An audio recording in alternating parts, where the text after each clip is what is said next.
Hello বন্ধুরা, আমার নতুন ভিডিও আবার প্রত্যেককে স্বাগত।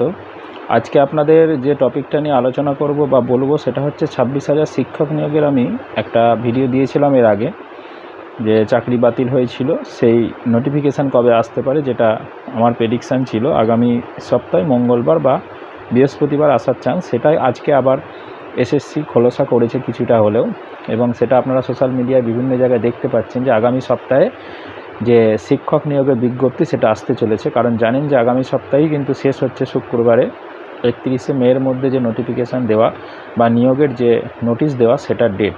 তো সেটাই আগামী সপ্তাহে বেরোচ্ছে, এটা কনফার্ম। রিভিউ পিটিশান বা আদার্স সেসবগুলো আমার মনে হয় না আর কোনো ম্যাটার হবে বা সেটা কিছু সমস্যা তৈরি করবে। তো আগামী সপ্তাহে হচ্ছে, এটা কনফার্ম।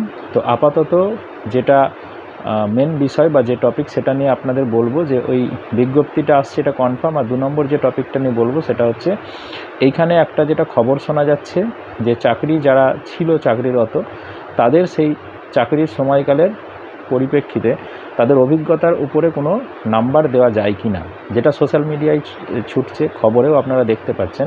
আমি এই টপিকটার উপরে 2-3 মিনিট কথা বলবো। প্রথম কথা হচ্ছে যে প্যানেলটা পুরো ক্যান্সেল হয়ে গেল, যে কোনো কারণেই হোক, সেটাতে নিশ্চয়ই কিছু না কিছু প্রমাণ ছিল, এবং সেইটা যাতে ক্যান্সেল না হয় তার জন্যে যারা যোগ্য প্রার্থী মনে বলছেন তারা যথেষ্ট যুক্তি প্রমাণ দিয়েছে।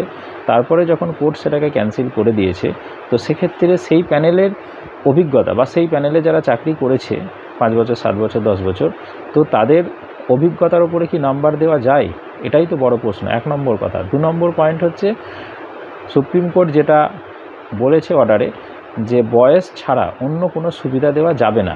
তো সেক্ষেত্রে এই ভাবনাটা আসছে কোথা থেকে? এটা কিন্তু একটা পরিকল্পিতভাবে ছড়িয়ে দেওয়া হচ্ছে।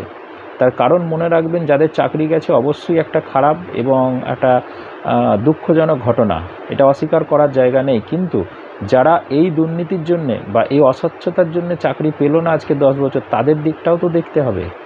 তারাও তো একটা আশায় বুক বেঁধে আছে। এই লড়াইটা তারা আজকে 5-7 বছর ধরে করে তবে এই জায়গায় আসতে পেরেছে।